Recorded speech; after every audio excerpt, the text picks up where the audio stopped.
Hey everybody, HG Shaves here. I'm back with another video. Today, doing a slightly different sort of shave of the day type video. I was tagged by my buddy John of Latherhog to do a first impressions, I believe the actual name of the tag video is like new member tag, something like that. New member meaning a new thing in your shave den. So, happy to do a first impressions type video. I was thinking about doing a first impressions kind of shave anyway, so this was a good nudge in the right direction to do it. So what will I be giving you my first impressions of? Well, Talbot shaving, Maol Grooming, Marlogue wood. No idea how you say that first word. I did look it up though, and I think it's a real area in Ireland perhaps. So Talbot made the soap. Mal did the scent on this, and these are two artisans that I never would have sought out myself. This was a gift that was kindly given to me by a new shave buddy on Facebook. He just tossed it in to a trade that we were doing because he found that this scent wasn't for him. So I certainly appreciate that, because again, I would have never sought out this particular soap. Anyway, so as the name implies, it is a very woodsy type scent. A lot of pine, a lot of fir, maybe a touch of a little bit of floral in the background, but it is a serious wood scent. This is the most intense kind of wood scent I've ever experienced. This is what the soap looks like. It's pretty tacky, but malleable. Something cool to note about what Talbot does is they make 3-ounce tubs instead of 4. That's what it says right there. So, gives you an excuse to buy more soap, right? If you can pay a little bit less for 3 ounces versus 4, then, you know, once again, that's a nudge in the right direction. So this is made in Massachusetts, and let me tell you a little bit about the ingredients list here. It's tallow based. It's also got castor oil, lanolin, palm oil, marshmallow root, haven't seen that one in a while, meadow foam oil, babasu oil, and tussa soap. Okay, I've seen that one too. It's supposed to be a very good base, and I'm looking forward to trying it. So other items that I'm going to use in today's shave, I'm going to use this synthetic Timberwolf Dogwood Handcrafts custom brush. I like to use a synthetic anytime I'm using a soap base for the first time, just to make sure going into it with something that's relatively straightforward. I'm going to be using a Merkur 23C, which is kindly on loan from a friend. This is loaded with a 7 o'clock sharp edge, the same one I used in my video on Friday. And just to show you what the soap looks like, I've scooped it out, put it into my bowl here. This is about half a teaspoon of soap, which is plenty of soap. Most soaps you can get by with just a 1/4 ounce, but figured why not? Let's go crazy. Let's make sure we get enough soap on this thing. So, with all that being said, I am going to wet my face, wet the brush through, load up out of the bowl, and then I'm going to go into a face lather today. So, be right back. All right, so loaded out of this bowl here for about 35 seconds with a moderately wet brush. Loaded super easily, not too bubbly, and whew, that's a strong wood scent. I would say at least 6, 7 out of 10. So if you are afraid of the woodsy smells, this is not for you. So I'm gonna go into a face lather here, and let's see how this builds up.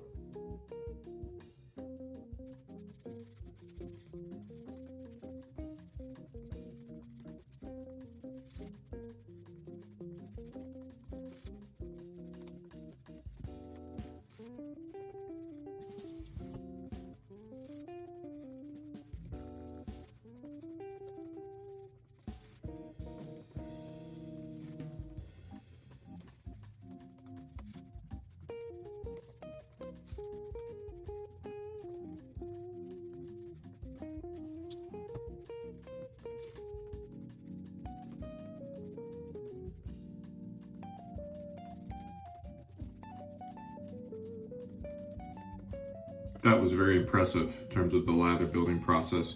You saw that even just after I had pulled it out of the bowl and started working on the face, it already looked pretty good. It's a very light, kind of fluffy lather, but it feels great, and I'm looking forward to seeing how it performs now. So I've got my 34C, gonna go first pass with the grain here.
First pass done, feeling nice. Despite the ease of lather, nothing in particular is jumping out to me about this soap. It feels on par with many of the US artisan soaps that I use quite often, but yeah, nothing in particular is really jumping out. It feels protective, it feels slick, but that's about it. I mean, that's all a soap needs to do, right? But just my thoughts after the first pass there. I'm gonna lather up for pass number 2 here, and maybe I'll have some more insightful comments to make for you.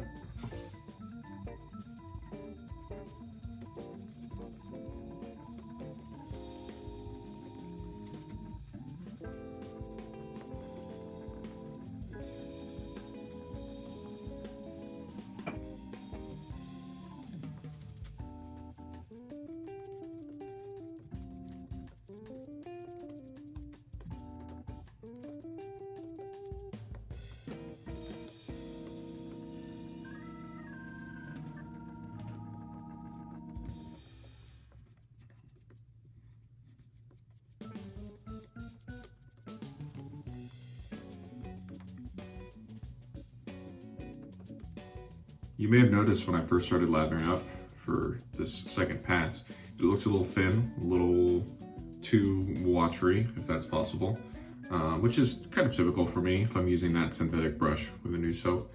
But all I did, I went back to the tub, or not the tub, the bowl for just a couple seconds, and boom, it just instantly got to the thickness level that I was looking for. And yeah, so that's a good thing. Okay, second pass across the grain.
Nice second pass.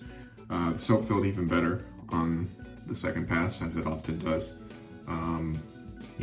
As the lather settles a little bit, that can be helpful. I got myself a little bit right here. Not really sure what happened. But you know what? This stuff is feeling really, really nice. It's a Sunday. I don't need to go for that third pass, but I'm really enjoying using the soap. So I'm gonna go ahead and do that. So gonna rinse and be right back.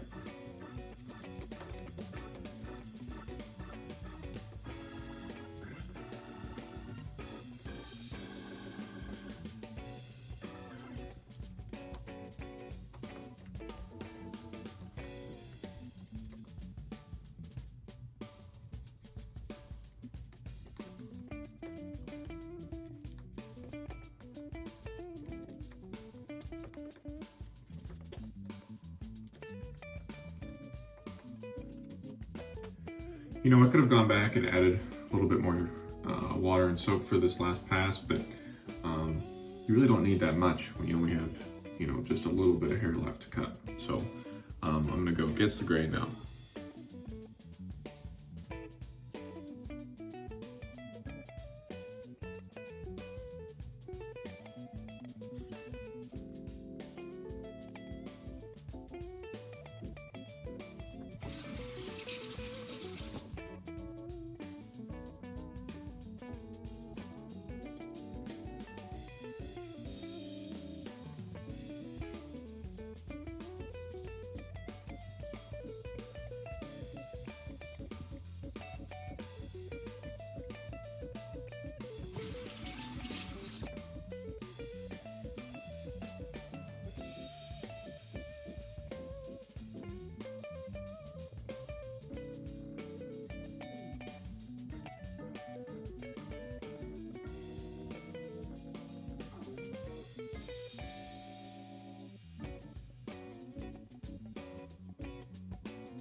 All right, all through.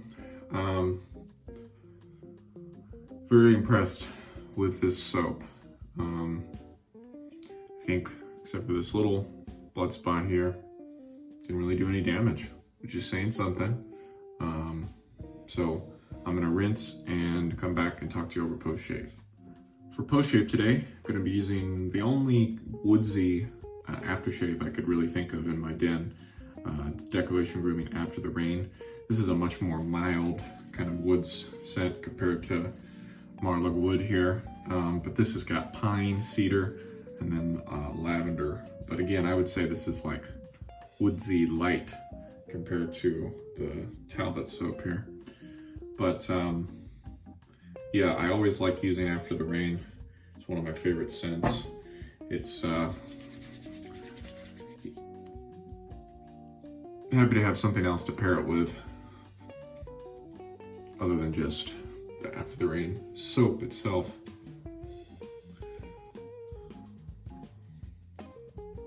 No real burning. Starting to feel the menthol now, which I think adds to the, you know, menthol to me sort of smells like, can kind of get confused for me with something like pine. So I think the menthol actually works quite nicely in splashes like this. I believe the matching Maol Grooming splash for the soap does have menthol, so good to know. But yeah, let me just do a little final piece here.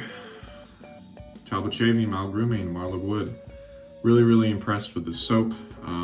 Again, the areas that it stands out to me are in its ease of lather and the scent. I think the scent, while it may seem overwhelming at first, maybe I just went nose blind to it, but it was not intrusive at all during my shave. And it's, you know, it's a complex kind of piney, woodsy scent. It's not gonna smell like the cheap pine air fresheners in your car. And, you know, I was just, yeah, I was really happy with how this thing loaded up today. You know, different soaps work for different people, right? In terms of just that having that initial ease of use. And so for some of you, this may not be super easy to use up front, given how you load and lather. But for me, it absolutely worked. And I think it's important to take note of the soaps like that just work naturally for you. So you can kind of balance those out with the soaps that you do have in your den that just drive you nuts and are super hard to work up. Because I have a few of those, certainly. But anyway, I think that's gonna do it for today. Again, I wanna thank the people. I wanna thank my friend who sent me the soap. I wanna thank my friend who loaned me the razor. And let me know what you thought of this first impressions type video. I'm happy to do more in the future. And look out for the usual weekly review coming this Friday. I'm going to be continuing with Merkur 23C, as well as some other new items. So, that being said, thank you for watching as always, and I'll see you again next time. Bye-bye.